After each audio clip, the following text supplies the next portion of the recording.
आज हम बात कर रहे हैं किस्त 240 की। क्या किस्त थी, मतलब जज्बात का एक पूरा तूफान था उसमें। जी बिल्कुल।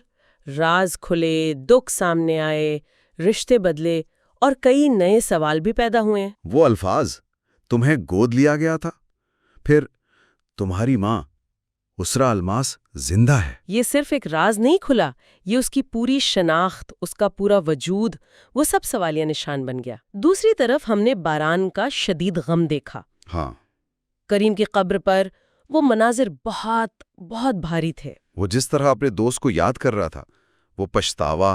बिल्कुल। वो जो कह रहा था, अब सोचता हूँ काश उस दिन कह देता। अब मैं खुद से नाराज रहूंगा, ये लाइन बहुत गहरी थी। फुरात और देरिया, ओ हाँ, वो टकराओ।